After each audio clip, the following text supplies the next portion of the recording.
कंबर पाठ मान कर हातांची मुद्रा, डोळे बंद, मन शांत, दीर्घ श्वास भरून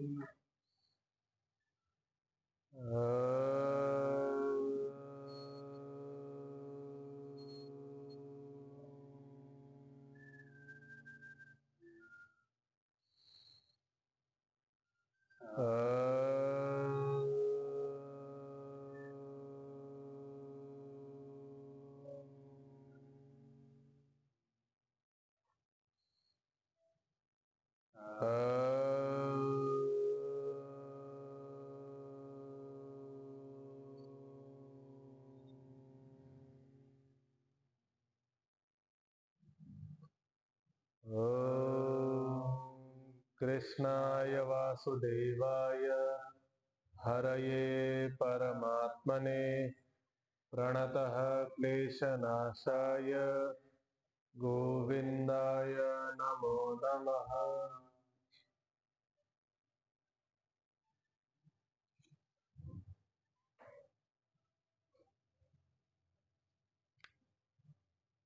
सुरुवातीपासून ओम श्री परमात्मने नमः। अथ चतुर्थोऽध्यायः। श्री भगवानुवाच इमं विवस्वते योगं प्रोक्तवानहमव्ययम् विवस्वान्मनवे प्राह मनोरेक्ष्वाकवे ब्रवीत् एवं परम्परा प्राप्तम् इमं राजर्षयो सकाले नेह महता योगो नष्टः परन्तप स एवायं मया तेद्य योग प्रोक्तः पुरातनः भक्तोऽसि मे सखा चेति रहस्यं एतदुत्तमम्। अर्जुन उवाच अपरं भवतो जन्म परं जन्म विवस्वतः कथम् एतद्विजानीयां त्वमादौ प्रोक्तवानिति। श्रीभगवानुवाच बहूनि मे व्यतीतानि जन्मानि तव चार्जुन तान्यहं वेद सर्वाणि न त्वं वेत्थ परन्तप अजोऽपि सन्नव्ययात्मा भूतानामीश्वरोऽपि सन् प्रकृतिं स्वामधिष्ठाय सम्भवाम्यात्ममायया यदा यदा हि धर्मस्य ग्लानिर्भवति भारत अभ्युत्थानमधर्मस्य तदात्मानं सृजाम्यहम् परित्राणाय साधूनां विनाशाय च दुष्कृताम् धर्म संस्थापनार्थाय संभवामि युगे युगे जन्म कर्म च मे दिव्यम् एवं यो वेत्ति तत्त्वतः त्यक्त्वा देहं पुनर्जन्म नैति मामेति सोऽर्जुन। पुढचा श्लोक। वीतराग भय क्रोध मन्मया मामुपाश्रिताः बहवो ज्ञान तपसा पूता मद्भावमागता। वीतराग भय क्रोध हा शब्द एकदा पहिले पण आलेला आहे की राग भय आणि क्रोध। राग म्हणजे आसक्ती, भय म्हणजे डर आणि क्रोध म्हणजे मराठी मधला राग। क्रोध म्हणजे गुस्सा। ठीक आहे, हे तिन्ही जे आहेत, हे तिन्ही जे दोष आहेत, हे ज्यांचे सुटून गेलेले आहेत, ज्या मनुष्यांचे सुटून गेलेले आहेत, मनमया मला प्राप्त करण्यासाठी माम उपाश्रिता माझ्यावरती आश्रित होऊनच मला उपाश्रित होतो, मला माझी आराधना करतो, माझी साधना करतो। बहवो, बहवो हा बहुवचन मध्ये आहे। बहवो म्हणजे बहुत सारे महापुरुष ज्यांनी असं केलेलं आहे, जे माझ्या प्रति खूप आसक्ती ठेवतात, माझ्यामध्येच जीव लावतात, माझ्यामध्ये मन लावतात, चित्त लावतात आणि मलाच आश्रित घेऊन सगळे कर्म करत आहेत, मला समोर ठेवून सगळे कर्म करत आहेत। ज्ञान तपसा, ज्ञानाच्या माध्यमातून ज्यांनी सगळ्या ह्या दोषांना, राग भय आणि क्रोध ह्या दोषांना सोडलेला आहे, ज्ञानच्या बलाने, ज्ञानच्या माध्यमातून तपस्या केलेली आहे त्याच्या बलाने। पूता आणि असं करून ते शुद्ध झाले आहेत. ज्ञानच्या बलाने तप करून ते शुद्ध झाले आहेत. पूता, पूता हा शुद्ध करण्यासाठी. ह्याच्यामध्ये पूत, पूय पवने धातू आहे शुद्ध करण्यासाठी. मदभावम आगता, ते माझ्या भावाला प्राप्त झाले आहे. मदभावम, माझ्या भावाला, म्हणजे मोक्षला प्राप्त झाले आहे. माझ्यामध्ये प्रतिष्ठित झाले आहे, ईश्वरामध्ये प्रतिष्ठित झाले आहे. ज्यांनी राग भय क्रोध सोडला आहे, जे माझ्या प्रती संलग्न आहेत, मला आश्रित होऊन सगळे कर्म करत आहेत, असे ज्ञानच्या माध्यमातून, ज्ञाननिष्ठा ज्ञान तपस्च्या माध्यमातून शुद्ध झाले आहेत, ज्यांची बुद्धी शुद्ध झाली आहे, ज्यांचा चित्त निर्मळ झाला आहे, ते माझ्या भावाला प्राप्त होऊन जाते, म्हणजे माझ्यामध्ये लीन होऊन जाते, मोक्षला प्राप्त होत थोडक्यात. तर वीत राग भय क्रोध हा एक समस्तपद आहे. राग भय आणि क्रोध सुटून गेलेले आहेत ज्यांचे, मनमया, माझ्यामध्ये मन लावणारे, मनमया, ब्रह्मविद, ईश्वरचा अभेद दर्शन करणारे, ब्रह्मविद असणारे मनुष्य. ब्रह्मविद म्हणजे ब्रह्मला जाणणारे मनुष्य, आत्मतत्वाला जाणणारे मनुष्य. ब्रह्म म्हणजे थोडक्यात आत्मतत्व असं समजा. आत्मतत्वाला जाणणारे मनुष्य किंवा ईश्वराला अभेद दृष्टीने बघणारे मनुष्य. ईश्वराला बघताना भेद नाहीये, कन्फ्युजन नाहीये. ईश्वर आहे असं सत्य आहे आणि मी ईश्वराला मानतो असं सत्य आहे. मी ईश्वराला समर्पित करतोय माझे सारे कर्म. माम उपाश्रिता, माम आणि उपाश्रिता मध्ये संधी आपलं शब्द जोडलेले आहेत. म हलंत होता, उपाश्रिता हा जोडलाय. उपसर्ग पूर्वक, आ उपसर्ग पूर्वक श्री धातू आहे. ठीक आहे, श्री लक्ष्मीसाठी येतं, पण इथं श्री आश्रयसाठी येतं. उपाश्रित, आश्रय, श्रीकृष्णजींचा आश्रय. ज्ञान तपसा, ज्ञान ही तपस आहे, तप आहे ज्यांचा, ज्ञानच तप आहे ज्यांचा. त्यांना दुसरा कोणता तप नाही, शरीराचा तप नाही करायचा, त्यांना आहाराचा तप नाही करायचा. त्यांच्यासाठी ज्ञान अर्जन करणे, ज्ञानाला ग्रहण करणे आणि इम्प्लिमेंट करणे हाच तप आहे, ज्ञान तपस. पूता, पूय पवने धातू आहे. पवने म्हणजे शुद्ध करणे. ठीक आहे, पवन म्हणजे वायू. वायू काय करत असते, कपड्यांना शुद्ध करत असते. हवेत ठेवल्यावरती कपडे आपोआप वाळून जाते, शुद्ध होते. असं पूय पवने, पूता म्हणजे शुद्ध होणे. मदभाव मागता, माझ्या भावाला प्राप्त होतोय. आगता हा सगळा भूतकालमध्ये विषय चालू आहे, की भूतकालामध्ये श्रीकृष्णजींना प्राप्त झालेल्यांचे बद्दल श्रीकृष्णजी सांगू राहिले, की ज्यांनी असं असं केलंय ते माझ्या भावाला प्राप्त झाले आहे. तर पहिला पाद आहे वीतराग भय क्रोधा. दुसरा आहे मनमया माम उपाश्रिता. तिसरा आहे बहवो ज्ञान तपसा. चौथा आहे पूता मदभाव मागता. ठीक, तर उच्चारण घेऊयात. वीतराग भय क्रोधा, वीतराग भय क्रोधा, मनमया मामुपाश्रिताः, मन्मया मामुपाश्रिताः, बहवो ज्ञान तपसा, बहवो ज्ञान तपसा, पूता मद्भावमागताः. पूता मद्भावमागताः. सगळे सोबत. वीतराग भय क्रोधा, मन्मया मामुपाश्रिताः, बहवो ज्ञान तपसा, पूता मद्भावमागताः. वीतराग भय क्रोधा, मन्मया मामुपाश्रिताः, बहवो ज्ञान तपसा, पूता मद्भावमागताः. पुढचा श्लोक. ये यथा मां प्रपद्यन्ते तांस्तथैव भजाम्यहम्, मम वर्त्मानुवर्तन्ते मनुष्याः पार्थ सर्वशः. तर ये यथा मां प्रपद्यन्ते, त्या श्लोक मध्ये जसा अर्थ होता लगभग थोडा तसाच आहे. तर ये यथा मां प्रपद्यन्ते, जो मला जसा ज्या प्रकाराने, ज्या कारणाने, ज्या प्रयोजनाने, ज्या फलाने मला जपतोय, माझं भजन करतोय, माझं कीर्तन करतोय. तांस तथैव भजाम्यहं, त्या व्यक्तीला मी तथैव त्याच्यासारखंच, त्याला जसं प्रयोजन पाहिजे त्या ज्या प्रकाराने मला भजतोय, ज्या प्रकाराने मला कीर्तन करतोय, त्याला जो फल पाहिजे मी तो फल द्यायला तयार आहे. किती मोठी गोष्ट आहे. श्रीकृष्णजी असं म्हणून राहिले की जो मला भजतोय मी त्याला सगळं द्यायला तयार आहे. पण जो जसा भजतोय तसं द्यायला तयार आहे. जर चांगले कर्म केले तर त्याला परत चांगलं फळच भेटणार, वाईट कर्म केले तर वाईट फळ भेटणार. हे एकदम ट्रान्सपरंट ठेवलंय श्रीकृष्णजींनी, काही धोका नाही केला.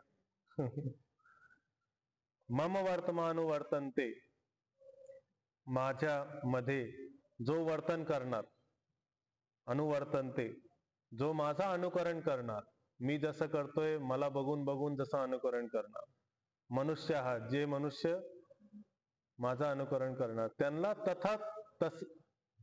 तसंच मी भजामी, मी त्यांना तसंच फळ देणार आहे. हे दोन्ही पण पंक्त्या, ये यथा माम प्रपद्यन्ते आणि मम वर्तमानु वर्तन्ते मनुष्याः पार्थ सर्वश, हे दोन्ही पंक्त्यांचा नंतर ह्यांच्यासोबत अर्थ जोडतो. तांस तथैव भजाम्यहं, जो मला जसं ट्रीट करणार. कोणी नास्तिक असेल तर त्याला नास्तिक सारखंच भगवान पण त्याला तसंच ट्रीट करणार आहे. ठीक आहे. कोणी आस्तिक आहे पण फक्त भोग आणि ऐश्वर्यामध्ये लिप्त आहे, त्याला फक्त त्याला भोग आणि ऐश्वर्यच देणार आहे. असं नाही की त्याला काहीच नाही देणार. जे चोरी करतोय तर त्याला चोरी सारखा भावच त्याला प्रदान करणार आहे. जे चांगला कर्म करतोय त्याला चांगल्यासाठी, जे सात्विक बुद्धी होणार आहे तो त्याच्यासाठी सात्विक बुद्धीच प्रदान करणार आहे. असं तर प्रपद्यन्ते पद धातू आहे. पद धातू आहे. पद म्हणजे चालणे, पण इथं पद म्हणजे प्राप्त करणे. प्रपद्यन्ते, ठीक आहे. पद म्हणजे प्राप्त करणे. तांस तथैव भजामी, भजामी म्हणजे भजन करणे, पण भजामी इथं आशीर्वाद देणे असा अर्थ आहे, की कृपा करणे, आशीर्वाद देणे असं. आणि इथं एक संधी झाली तांस तथैव, तान होता, तान न होता न अनुस्वार बनला आणि स सोबत जुडलाय. एक अशी संधी दुसऱ्या अध्यायामध्ये पण आलेली, तिसऱ्या अध्यायामध्ये पण आलेली. तांस तथैव भजाम्यहम, तथा आणि एव, वैसे ही, तथा आणि एव वैसे ही. तथा तथैव संधी झाली आकार आणि एकार मध्ये, ऐ संधी झाली तथैव. भजामी आणि अहम मध्ये संधी झाली य, भजाम्यहम, ठीक आहे. इकार आणि आकार मध्ये य संधी झाली. मम वर्तमान वर्तन्ते, वर्तम आणि अनुवर्तन्ते मध्ये संधी झाली, ठीक आहे. वर्तम म्हणजे वर्तमान, वर्तन करणं, अनुकरण करणं.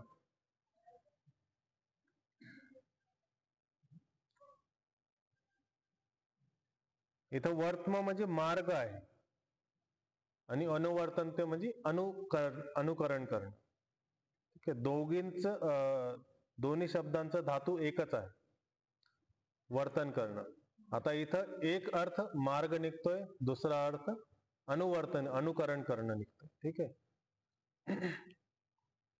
कारण की जर मार्ग दिला आहे तर त्याला अनुकरण करावंच लागतं आपल्याला. तर असं वर्तम आणि अनुवर्तनते मध्ये संधी झाली आकार, मनुष्य हा पार्थ सर्वश, ठीक आहे. पहिला पाद आहे ये यथा माम प्रपद्यन्ते, दुसरा पाद आहे तांस तथैव भजाम्यहम, तिसरा पाद आहे मम वर्तमानु वर्तन्ते, चौथा पाद आहे मनुष्य हा पार्थ सर्वशः. पार्थ इथं पृथापुत्र अर्जुनासाठी संबोधित केलं आहे, ठीक आहे. उच्चारण घेऊयात. ये यथा मां प्रपद्यन्ते, ये यथा मां प्रपद्यन्ते, तांस तथैव भजाम्यहम्, तांस तथैव भजाम्यहम्. मम वर्तमानुवर्तन्ते मम वर्तमान वर्तन्ते मनुष्याः पार्थ सर्वशः. मनुष्याः पार्थ सर्वशः. सगळे सोबत. ये यथा मां प्रपद्यन्ते तांस्तथैव भजाम्यहम्. मम वर्तमानुवर्तन्ते मनुष्याः पार्थ सर्वशः. ये यथा मां प्रपद्यन्ते तांस्तथैव भजाम्यहम्. मम वर्तमानुवर्तन्ते मनुष्याः पार्थ सर्वशः.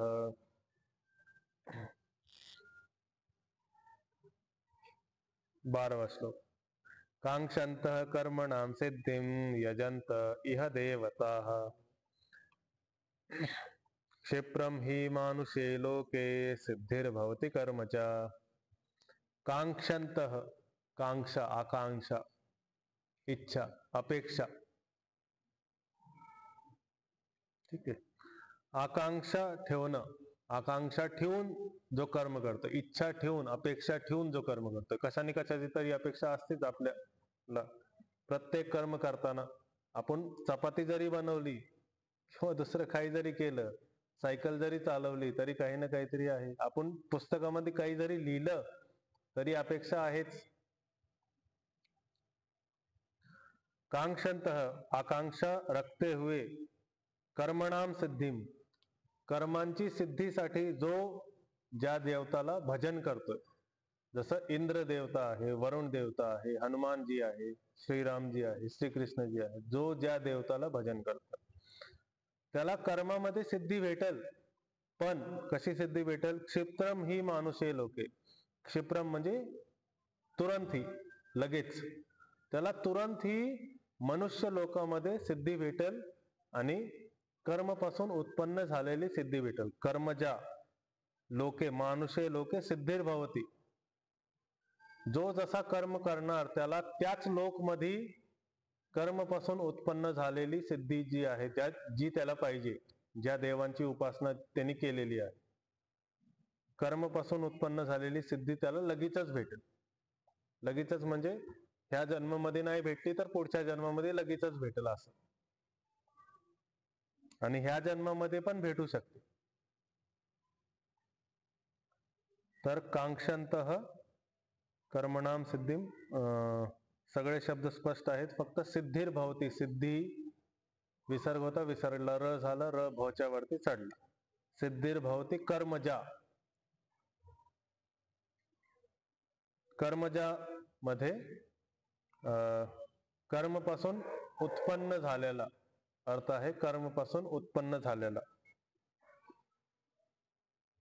आणि यजंतः, यजंत विसर्ग होता, इह पुढे असताना विसर्गचा लोप झालाय. लोप म्हणजे विसर्ग गायब झाला. ठीक. तर पहिला पाद आहे कांक्षन्तः कर्मणाम सिद्धिम. दुसरा पाद आहे यजंत इह देवताः. तिसरा पाद आहे क्षिप्रम ही मानुषे लोके. मानुषे लोके म्हणजे मनुष्य लोक. मनुष्य लोक म्हणजे हा संसार, पृथ्वी, ज्यामध्ये मनुष्य आहेत तो लोक. सिद्धिर्भवती कर्मजा, कर्मपासून सिद्धी होईल आणि लवकरच होईल. क्षिप्रम लवकरच होईल.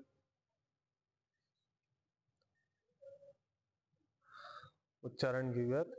कांक्षन्तः कर्मणाम सिद्धिम कांक्षन्तः कर्मणां सिद्धिं यजन्त इह देवताः. यजन्त इह देवता. क्षिप्रम हि मानुषे लोके क्षिप्रं हि मानुषे लोके सिद्धिर्भवति कर्मजा. सिद्धिर्भवति कर्मजा. सगळे सोबत. कांक्षन्तः कर्मणां सिद्धिं यजन्त इह देवताः. क्षिप्रं हि मानुषे लोके सिद्धिर्भवति कर्मजा.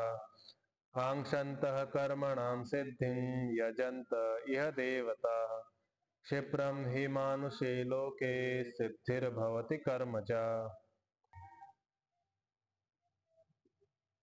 तर आता इथून पुढं कर्मफल बंधन आणि कर्मफलच्या विषयी थोडीशी चर्चा चालू होणार आहे, की खूप क्लिष्ट आणि खूप किचकट आहे.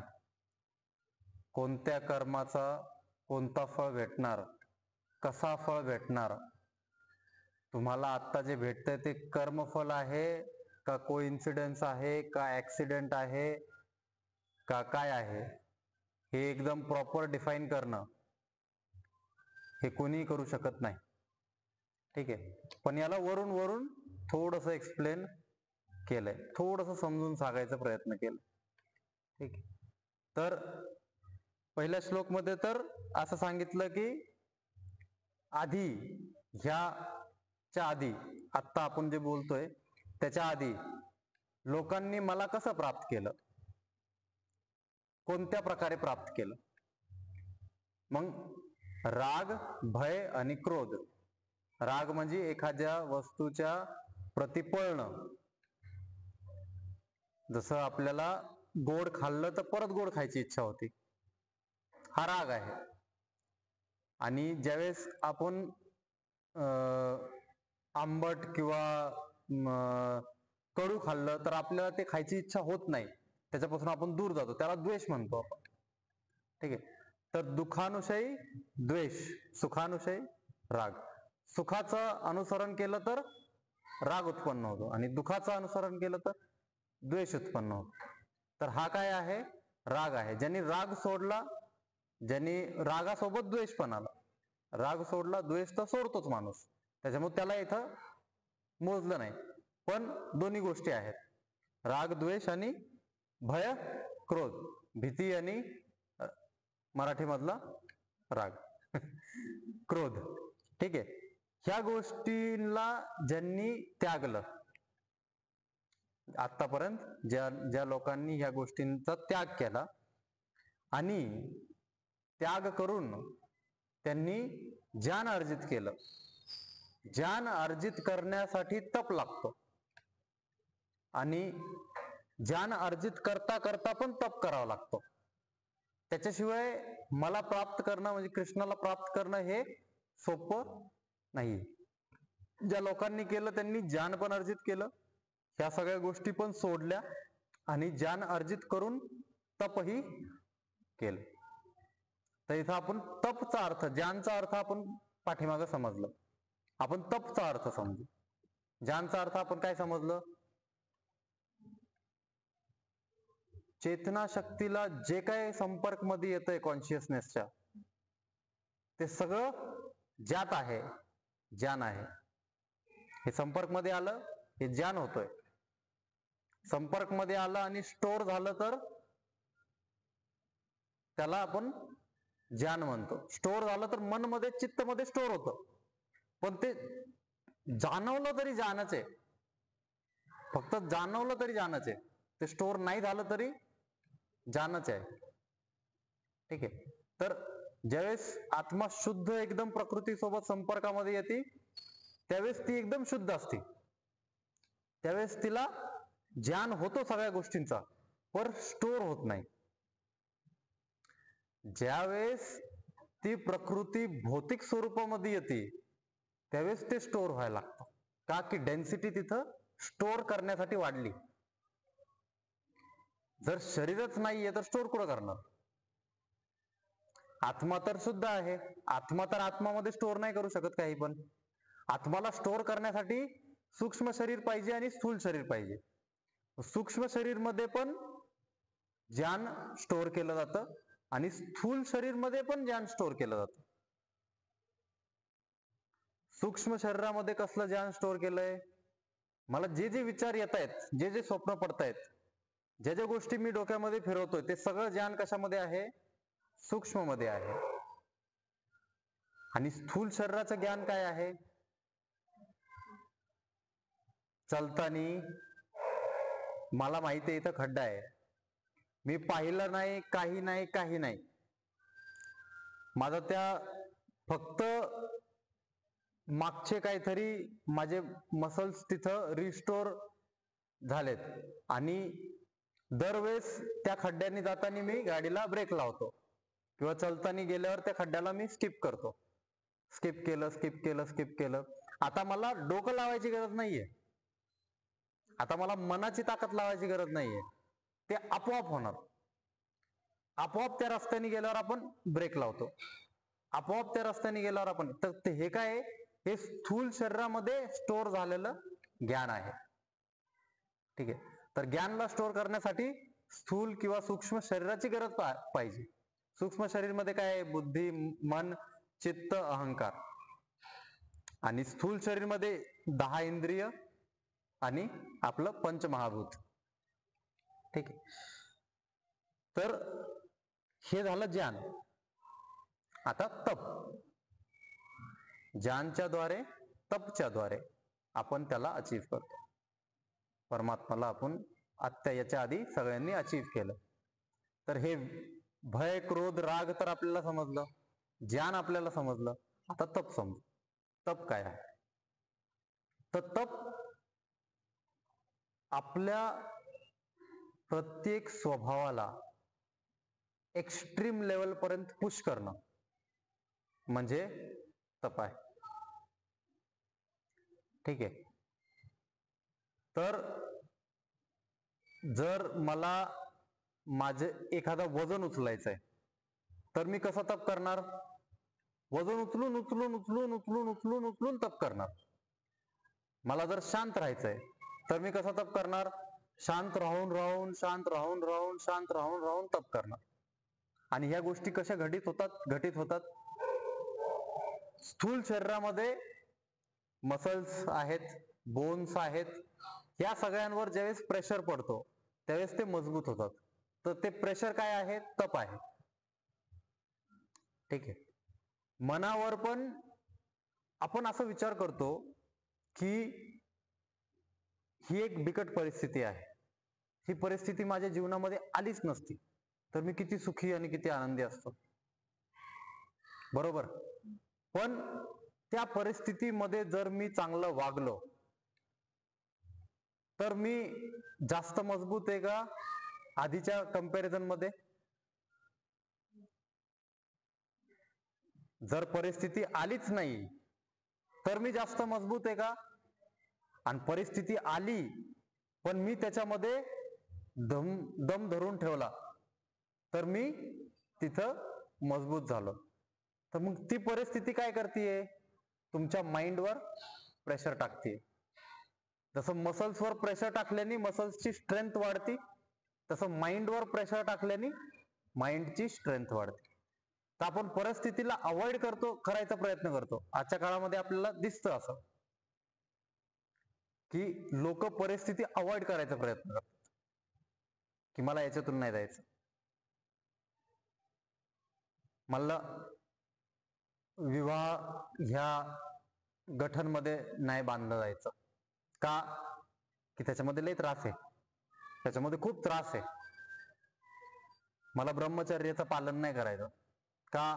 की त्याच्यामध्ये मनाला लय कंट्रोल करावं लागतं. मला एखादी चांगली गोष्ट अचीव करण्यासाठी ही मेहनत नाही करायची. मला ते दुसरीकडून कुठून तरी भेटलं टाऊक किंवा असं एक का डबल पैशाच्या बाबतीत तर ते पाहिजे. म्हणजे मनुष्याला काय आहे आजच्या काळामध्ये की त्याची शक्ती वाढणं हे महत्वाचं नाहीये, ते भोग करणं महत्वाचं राहिलंय. मग भोग तर एक काळामध्ये संपून जाईल ना. आज तुम्ही भोग केला, उद्या भोग केला, भोग केल्यानंतर ते संपून जाताना आपल्याला रिग्रेट होतो. कोणताही भोग करा तुम्ही. तुम्ही तर हॉटेलमध्ये जाऊन एकदम चांगलं चांगलं जेवण खाल्लं, घरी आल्यानंतर जर तुमच्यामध्ये 1% पण रिग्रेशन आहे तर तुम्ही ते चुकीचं भोग केलंय. नाही राव, हे आज नव्हतं खायला पाहिजे, एवढं नव्हतं खायला पाहिजे, असं रिग्रेट होतं. कोणतं काम केल्यानंतर पण आपल्याला कधी कधी असं वाटतं की हे नव्हतं करायला पाहिजे, हे खूप झालं, जास्त झालंय. कधी कधी बोलल्यानंतर पण असं वाटतं हे खूप झालंय, हे जास्त झालं, हे असं नको करायला पाहिजे. मग तिथं आपण काय केलं?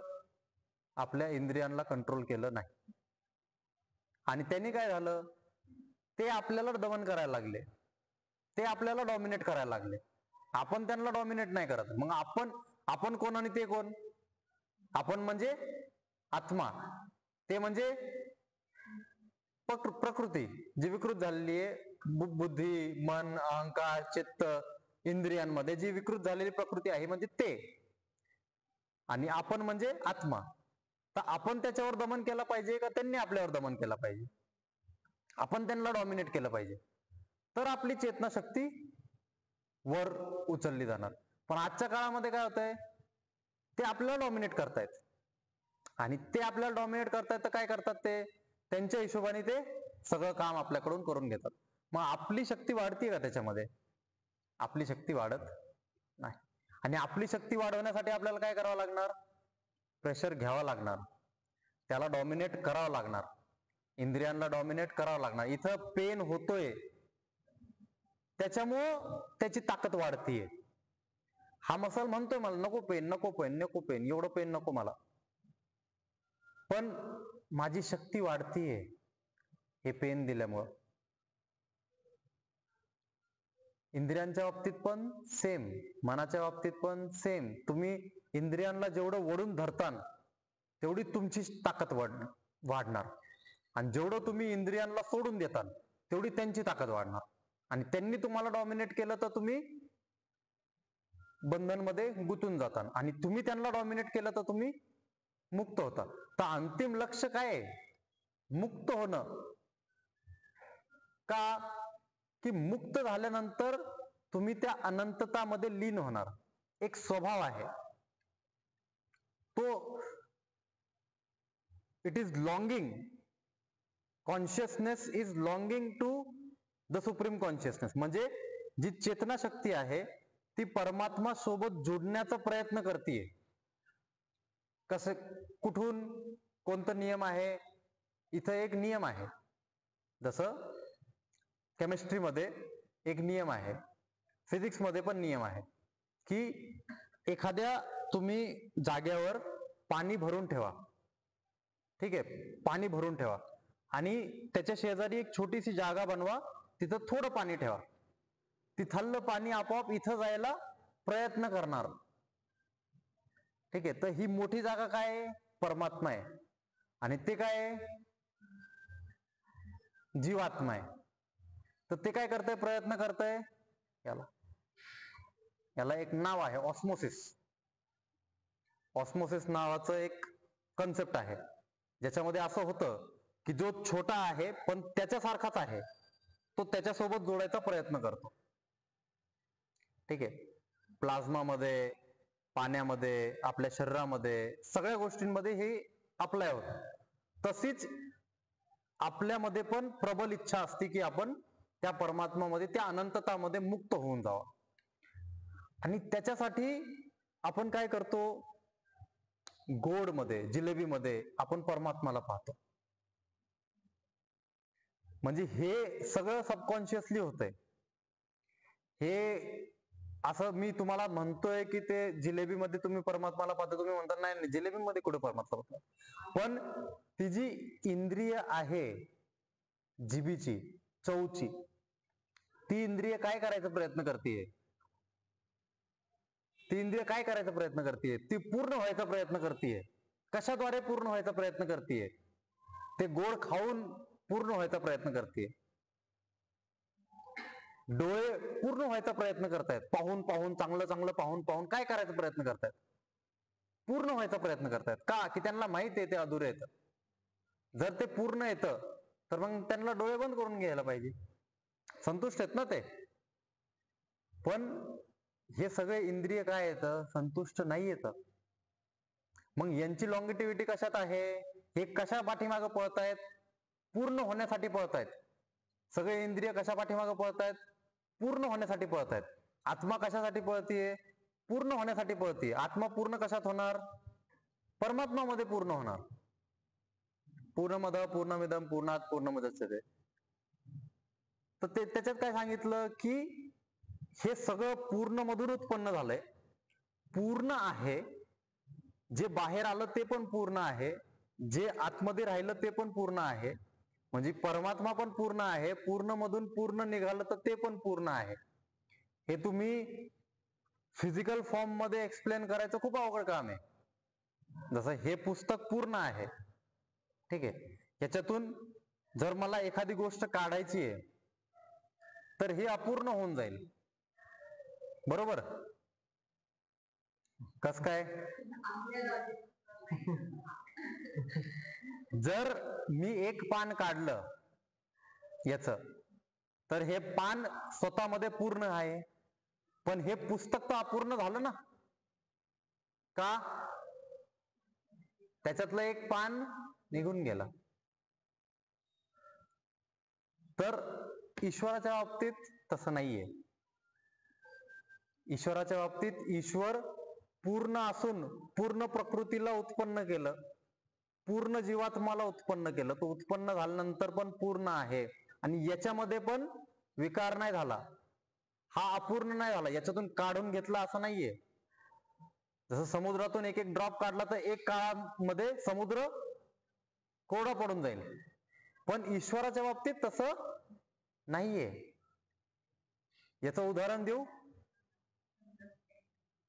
हा, उदाहरण देऊ? आई आहे, पूर्ण आहे, ठीक आहे, आतमध्ये गर्भ तयार झाला, गर्भातून बाळ तयार झाला आणि बाहेर पडला. बाळ पूर्ण आहे, आई पूर्ण आहे. आईमधलं कमी काय झालं का? नाही झालं. बाळामधलं काही नाही, बाळ पण पूर्ण आहे, आई पण पूर्ण. ह्या प्रकारे आहे. तसं एक बीज आहे, झाडाचं एक सीड आहे, सेम पूर्ण आहे, फळ पण पूर्ण आहे, सीड पण पूर्ण आहे. तो फळ जरी गेला असेल तरी ते वृक्ष अधुरा होत नाही. आई बाळ निघाल्यानंतर अधुरी होत नाही, आई पूर्णच आहे. हे कशामुळे? की आपण त्याचे अंश आहोत, त्याच्यामुळे आपण हे घटित करू शकतो. हे याच्यामध्ये होईल का? दगडामध्ये होईल का? लाकडामध्ये होईल का? जे कापलेलं लाकूड आहे त्याच्यामध्ये होईल का? नाही होणार. का? की त्याच्यामध्ये जीव नाहीये. जर त्याच्यामध्ये जीव असला तर होईल का? हा. ऊसाचं कापलं, लावलं, ऊस आला, बरोबर? तर ह्या प्रकारे आहे. का? की आपण त्याच्यामध्ये पूर्ण, आणि त्याच्यामुळे आपण पळतोय कशासाठी? पूर्ण होण्यासाठी. इंद्रिय पण पूर्ण होण्यासाठी पळतायत. सगळ्या गोष्टी कशासाठी पळतायत? पूर्ण होण्यासाठी पळतायत. आणि पूर्ण होण्यासाठी आपण त्यांचं दमन केलं तर आपण आपल्या पद्धतीने पूर्ण होणार ईश्वरामध्ये, आणि त्यांनी आपलं दमन केलं तर ते त्यांच्या पद्धतीने पूर्ण करू. हेच सांगितलंय पुढे श्लोक मध्ये, ठीक आहे. तर तपस्या काय आहे? दमन करणं. आत्माच्या शक्तीने प्रकृतीला दमन करणं. आत्माला जे पाहिजे ते ऐकणं, बाकी सगळ्या गोष्टींचं दमन करणं. आत्मा असं म्हणत नाही की तुम्ही खूप पैसा कमवू नका किंवा खूप समृद्ध होऊ नका. तुम्ही शांत बसले, तुमच्या आतून इच्छा राहणार की मी पैसा कमवला पाहिजे, पण कशासाठी? त्या पैशाने मी ऐशपैश केली पाहिजे नाही, फक्त समृद्ध व्हायचंय. की ती पण एक शक्ती आहे, जी लक्ष्मी आहे, जी समृद्ध आहे, ती पण एक शक्ती आहे, ती पण मला अनुभव करायची. जेवढ्या प्रकारच्या शक्ती आहेत ते मला अनुभव करायचे. ही शक्तीमधूनच ती शक्ती उत्पन्न झाली आहे. त्याच्यामुळे ती लॉंगिटिव्हिटी तिथं उत्पन्न होतीये कायम. ती ओढ, तो ओढ आहे ईश्वराचा, आपल्या आत्माला ओढतय. पण आपण कशामध्ये ओढलं जातोय? इंद्रियांमध्ये, मनामध्ये, अहंकारमध्ये. याच्यामध्ये ओढलं गेलं तर तिकडं ओढलं जाणार नाही. तर हा ओढाव आहे. आपण ज्याला ओढणार, ताणणार, तो ओढताण काय आहे? तप आहे. आणि आपण तप नाही केलं तर इंद्रिय तप करणार. ठीक आहे. तर याच्यानंतर हा जो श्लोक आहे की ये यथा माम प्रपद्यन्ते, त्याच्यामध्ये काय सांगितलं की जो ह्या प्रकारे भाव ठेवतो, जो ज्या प्रकारे भाव ठेवतो, जो ज्या प्रकारे विचार ठेवतो, जो ज्या प्रकारे कर्म करतो, त्याला त्या प्रकारे फळ भेटतात. ठीक आहे, फक्त बेसिक बेसिक एकदम वरून वरून सांगितलं, जास्त डिटेल मध्ये गेले नाही. जो जसा भाव ठेवणार त्याला तसं फळ भेटणार. याच्या नंतरचा जो पंक्ती आहे ती आधी पण आलेली आहे, मम वर्तमान वर्तन्ते मनुष्य पार्थ सर्वशः. म्हणजे मी जसं वर्तन करणार तसंच सगळे मनुष्य वर्तन करणार, म्हणजे माझं अनुसरण सगळे करणार. पण इथं फक्त आपल्याला वर्ड टू वर्ड घ्यायचंय. काय? की माझा अनुसरण सगळे करणार. पाठीमागे काय सांगितलं? नाही, आत्ता मागच्या श्लोक मध्ये काय सांगितलं? लॉंगिटिव्हिटी काय आहे? मी जे करणार तेच तू करणार, म्हणजे तेच बाकीचे मनुष्य करणार. म्हणजे तू ओढून येणार इकडच, तू शेवटी कुठे येणार आहे? इकडेच येणार आहे. मी ओढतोय. ऑस्मोसिस जी कन्सेप्ट आहे, मी अनंत आहे, मी अजन्म आहे, मी अविनाशी अव्यय आहे. तर तू माझाच अनुसरण करतोय. तू असं कर नाही तर तसं कर. तू चुकीचं जरी केलं तरी तू कसा माझ्यामध्ये लीन होईल? जो चुकीचं काम करतोय तो कसा लीन होईल? कंटिन्यू चुकीचं काम करत चाललाय तो कसा लीन होईल? सगळे जन्म घेऊन घेऊन घेऊन घेऊन घेऊन घेऊन त्याचं काय होणार? त्यांनी आज चुकीचं काम केलं, पुढच्या जन्मी चुकीचं काम केलं, त्याची शरीराची आयु कमी होत राहणार, त्याची चेतना हळूहळू कमी होत राहणार, ते एकदम शून्य होत राहणार.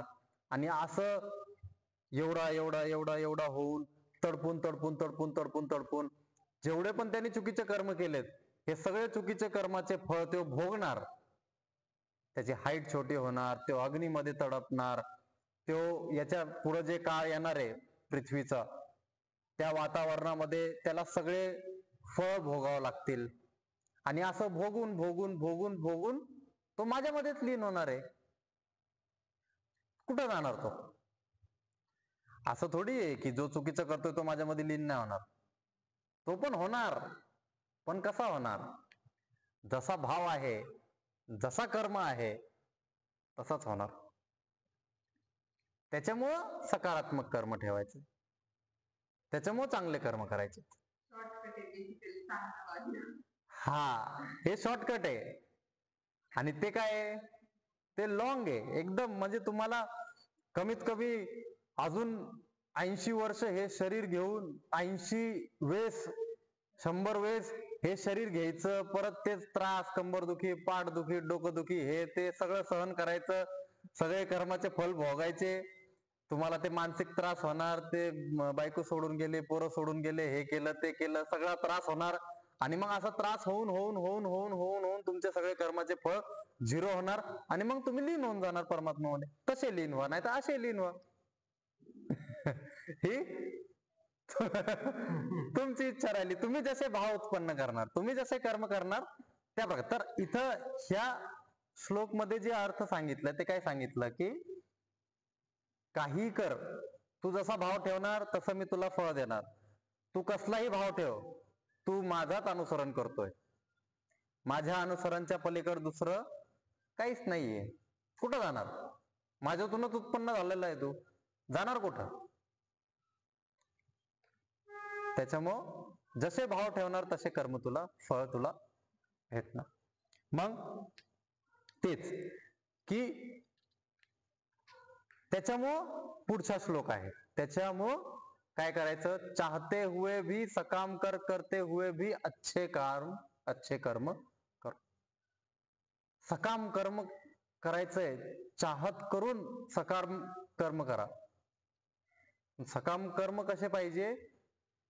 चांगले पाहिजे, सकारात्मक पाहिजे, ज्याने तुम्ही मला प्राप्त करता, असे कर्म पाहिजे. तुम्ही वाईट केले तर तुम्हाला वाईट तर भेटणार, तुम्हाला कितीतरी वेळेस भोगावं पण लागणार. तुम्ही माझ्यामध्ये तर येणारच आहे, पण तुम्ही चांगले कर्म करा ना, इच्छा करून चांगले कर्म करा. आणि असे कर्ममध्ये सिद्धी प्राप्त करा. मग फलस्वरूप ते काय करतात, ते सगळे मनुष्य सकाम कर्म करून देवतांची पूजा करतात. हे पण चालेल त्यांना. देवता पण त्यांचेच अंश आहेत. लक्ष्मी देवता आहे, इंद्र देवता आहे, वरुण देवता आहे, वेगळे वेगळे देवता आहेत, अग्नी देवता आहे. कोणाला असं वाटतं की माझ्यामध्ये खूप जास्त एनर्जी पाहिजे, कोणाला मारायला नाही पण मला पाहिजे की मी खूप असा एकदम दृढ आणि एकदम मोठा आणि एकदम बलवान दिसलं पाहिजे, तर त्यांनी त्या प्रकारच्या देवतांची पूजा केली पाहिजे. एखाद्याला असं वाटतं की खूप पैसा पाहिजे, खूप ऐश्वर्य पाहिजे, कोणाला त्रास देण्यासाठी नाही, हे सकाम चाहत, सकाम इच्छा तुम्ही ठेवून करा, काही प्रॉब्लेम नाही. तुम्हाला त्या प्रकारे कर्माचे फल भेटतील. तुम्ही दुसऱ्यांना त्रास द्यायच्या इच्छाने जर करताय तर मग तुम्हाला त्या प्रकारचे कर्मफल भेटतील. तर सकाम कर्म त्याच्यामुळे करायला सांगितलंय. जरी आपल्याला लगेच मोक्ष प्राप्त करायचंय का, काही घाई आहे का आपल्याला, नाही. आणि लगेच मोक्ष प्राप्त करायचं म्हणल्यावर सोडून द्या सगळं. त्याच्यामुळे काय सांगितलं की मनुष्य काय करतात, सकाम कर्म करतात. सकाम कर्म करून तुम्हाला चांगले फळ भेटत राहील. हळूहळू चांगले फळ चांगले फळ चांगले फळ भेटत राहिले. तुम्ही मग 80 वेळेस पण जर तुम्ही जन्म घेतला आणि तुम्हाला चांगले फळ भेटतायत, काय अडचण आहे. परत तुम्ही म्हणता की मला परत मनुष्य जन्म पाहिजे, परत तुम्ही म्हणता मला परत मनुष्य जन्म पाहिजे. जर एखाद्या व्यक्ती समृद्ध आहे, शारीरिक दृष्टीने, मानसिक दृष्टीने, आध्यात्मिक दृष्टीने, सामाजिक दृष्टीने आणि फायनान्शियल, त्याला तुम्ही विचारा तुला मोक्ष पाहिजे, ते म्हणणार नाही मला नाही पाहिजे मोक्ष,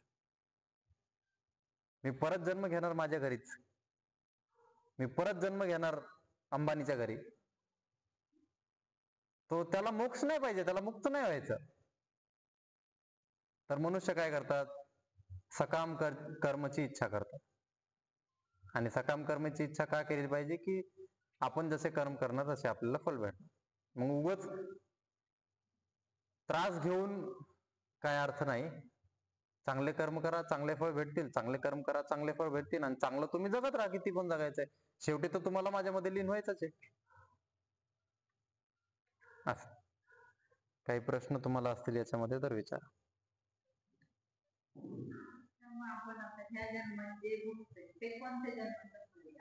मागचे जेवढे आहेत ना ते सगळे तुमची चित्त आतापर्यंत तुमची आत्मा ज्या ज्या शरीरामध्ये गेली त्या सगळ्यांचं प्रारब्ध एक बीज स्वरूप मध्ये तुमच्या चित्तामध्ये असतं. हे समजण्यासाठी आपल्याला चित्त काय क्षेत्र आहे ते समजावं लागेल. चित्त एक असा क्षेत्र आहे ज्याच्यामध्ये तुमचं इम्प्रेशन, तुम्ही जे पण कर्म केलंय त्या कर्मचं इम्प्रेशन पडतं.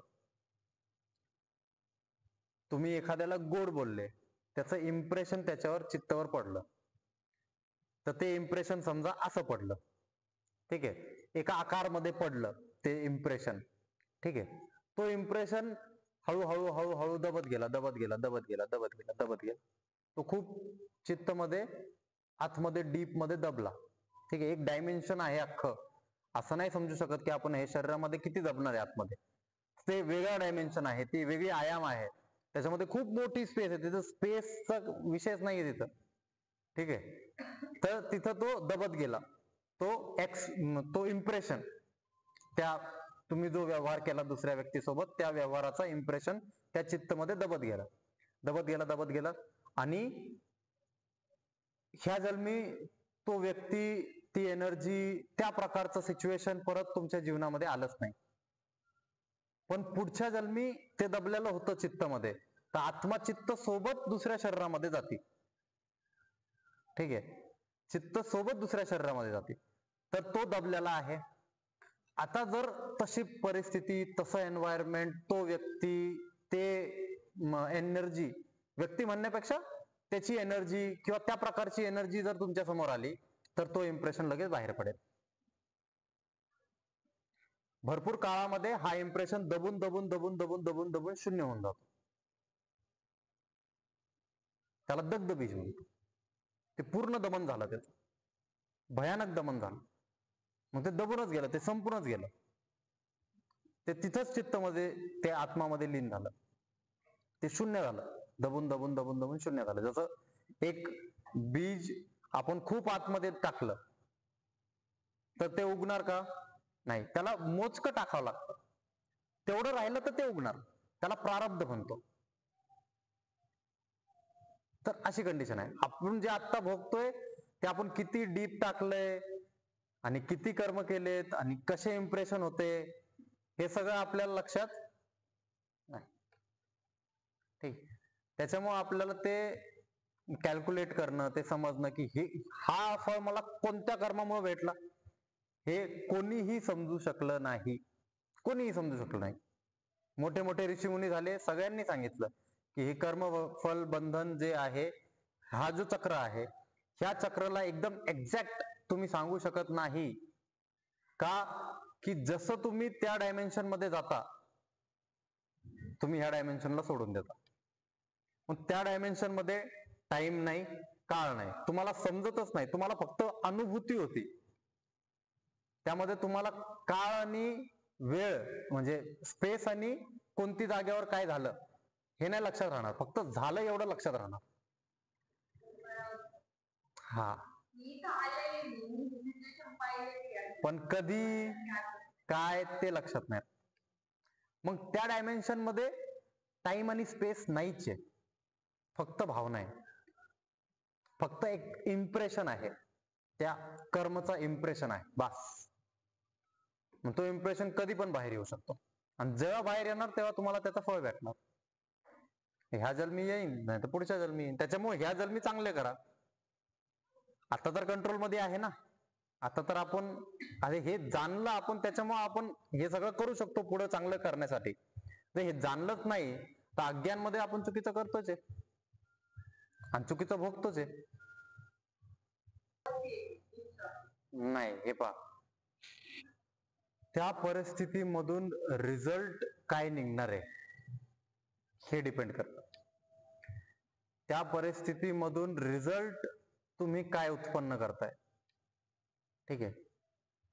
एखादं उदाहरण घेऊ याच्यामध्ये, की तुम्ही अशा परिस्थितीमध्ये अडकलेत की तुमचा मित्र आहे किंवा मैत्रीण आहे. ती मैत्रीण एखाद्या खूपच बिकट परिस्थितीमध्ये गुंतलेली आहे.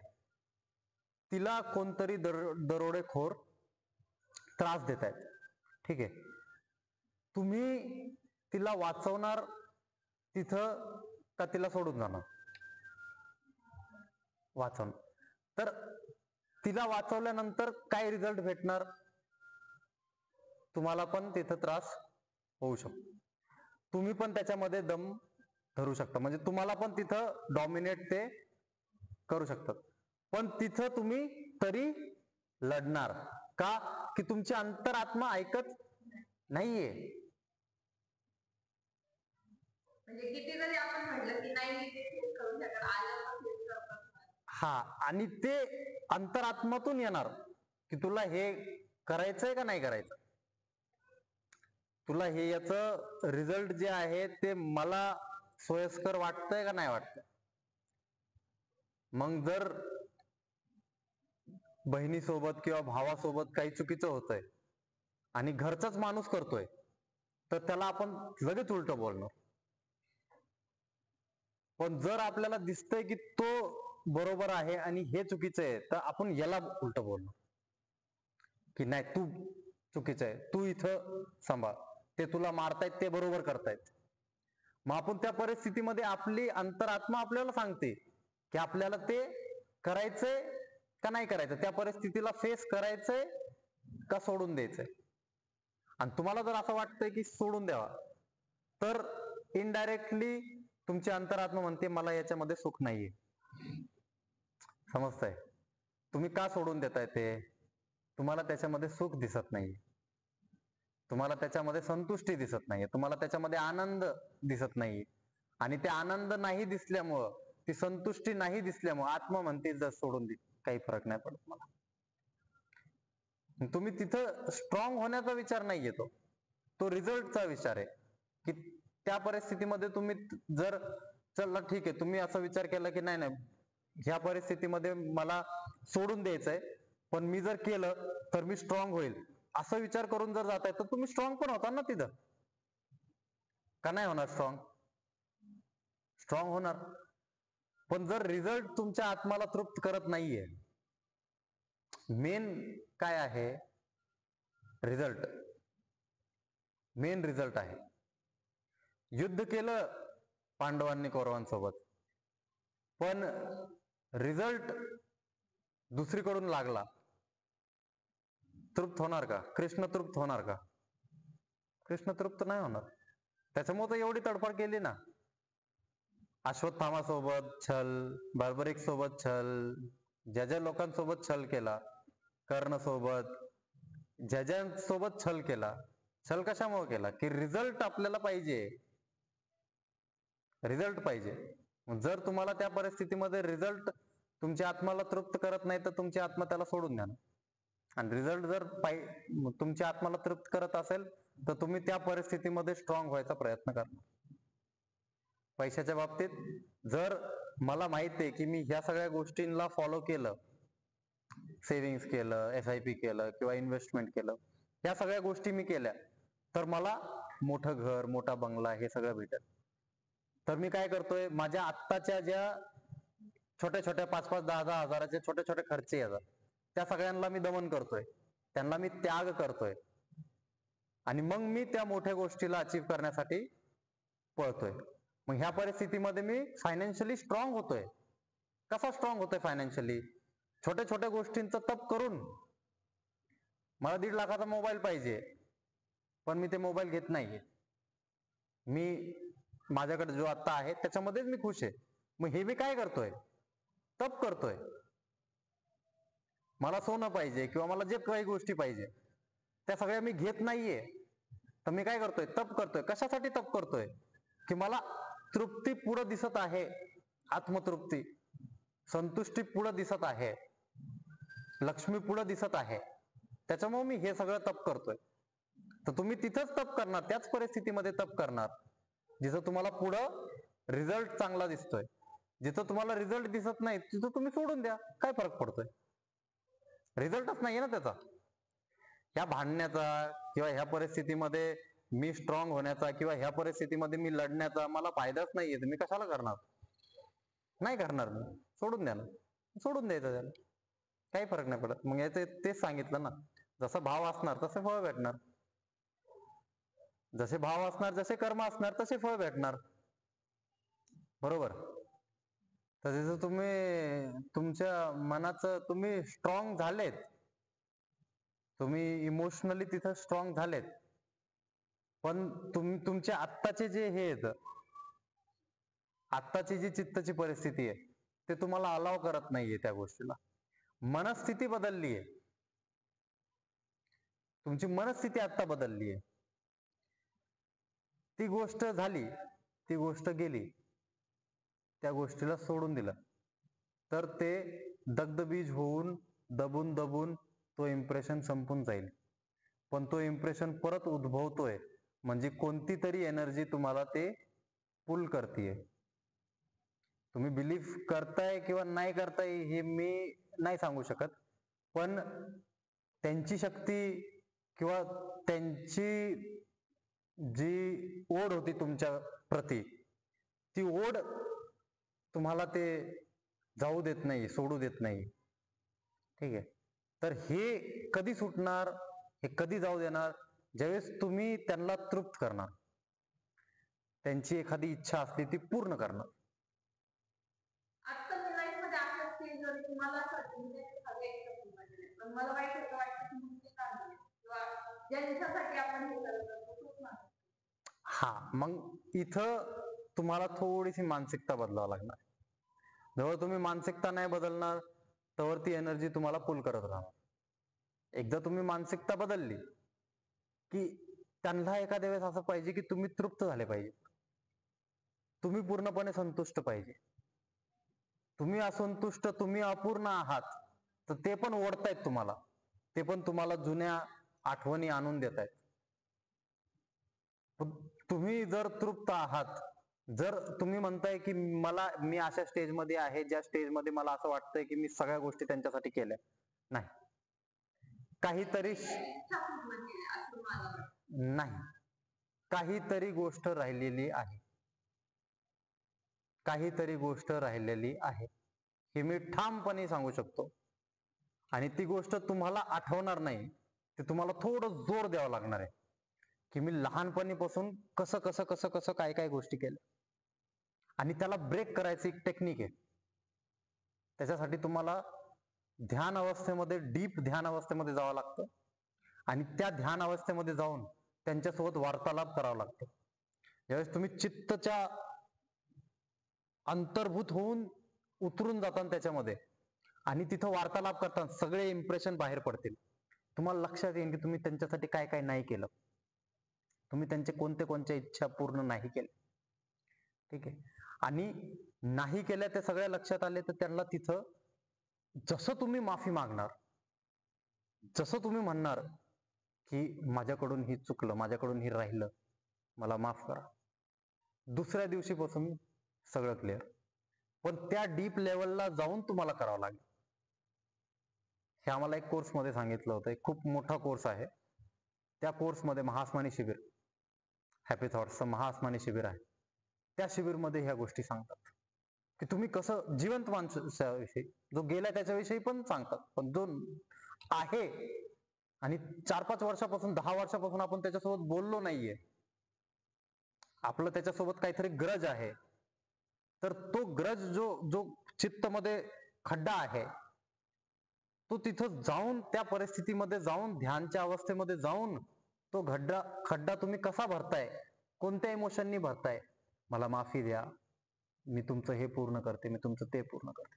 आणि हे मी का ठामपणे सांगतोय की काहीतरी राहिलंय, का ठामपणे सांगतोय, का की हे अनुभव तुम्ही स्वतः करा. कसं, आपण एखाद्या दिवशी सकाळी सकाळी उठलो, ठीक आहे, सकाळी सकाळी उठल्यानंतर आपण एखाद्या कामामध्ये कामामध्ये लागलो आणि मोबाईलच्या नादात आपलं ते काम राहिलं. आपण मोबाईलच्या नादात किंवा दुसऱ्या कोणत्या कामाच्या नादात आपण बाहेर निघालो. बाहेर निघाल्याबरोबर आपल्याला असं होतं, काहीतरी राहिलं राव, काहीतरी राहिलं राव, काहीतरी राहिलं, काहीतरी मी विसरते बरं का, काहीतरी, असं होतं का नाही? आणि मग आपण त्याला रिमाइंड करायचा प्रयत्न करतो. कधी कधी रिमाइंड होतं, कधी कधी नाही होत. आपल्याला वाटतं नाही राव, मी सगळं केलंय, मी दरवाजा पण बंद केलाय, मी गॅस पण बंद केलाय, मी खिडकी पण बंद केली, तरी पण काहीतरी राहतंय. मग तिकडे गेल्यानंतर लक्षात येतं की अरे माझ्या हातात घड्याळच नाहीये. ज्यावेळेस मी असं पाहतो, अरे घड्याळच नाहीये, मग एकतर ती इम्प्रेशन जे राहिलंय ते कधीतरी फ्युचरमध्ये तुमच्या समोर येईल की अरे हा, हे राहिलं. किंवा तुम्ही जा पाठीमागं, तुम्ही जा डीप तुमच्या चित्तामध्ये, तुम्ही जा मेडिटेटिव्ह स्टेटमध्ये आणि विचारा. ती एनर्जी सांगणार तुम्हाला की काय राहिलंय, ती पूर्ण करा. किंवा तुम्ही पूर्ण नाही करू शकत तर माफी मागा. तिथल्या तिथं ते माफ करतील. काऊन की त्यांना भावना पाहिजे, त्यांना टाइम स्पेस कळत नाही, त्यांना फक्त भावना पाहिजे, त्यांना फक्त इमोशन पाहिजे. तो इमोशन तुम्ही एकदा जनरेट केला की माफीचा, मला माफ करा, हा इमोशन जर आतून जनरेट झाला तरी तुम्ही दुसऱ्या दिवशीपासून मोकळे होऊन जातात. तुम्हाला ते अधुरापण जो वाटतोय ना की मी त्यांच्यासाठी केलं नाही, मी त्यांच्यासाठी रडले नाही, किंवा मी त्यांच्यासाठी, ते जेव्हा बिकट परिस्थितीमध्ये होते त्यावेळेस मी त्यांच्यासाठी इमोशन जनरेट केले नाही, हा टाइम आहे मेडिटेटिव्ह स्टेटमध्ये जाऊन इमोशन जनरेट करायचा की मला माफ करा. तर हे ज्यावेळेस होईल, दुसऱ्या दिवशीपासून तो जो अधुरापण आपल्याला वाटतो की काहीतरी राहिलं राव, काहीतरी बंद करायचं राहिलं, काहीतरी खिडकी बंद करायची राहिली, काहीतरी गॅस बंद करायचा राहिला, मग पळता पळता गेलो, अरे गॅस बंद केला, मग आता रिलीफ झालो. आता आपल्या चित्तामध्ये तो अधुरापण नाहीये. शांतीपाठ घेऊ. कंबरपाठ, मान सरळ, हातांची मुद्रा, डोळे बंद, मन शांत, दीर्घ श्वास भरून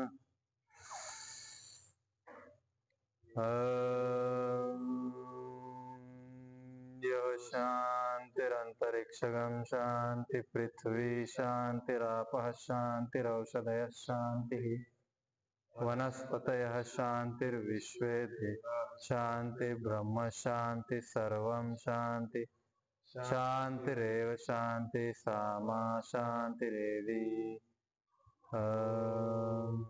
शान्ति शान्ति शान्तिः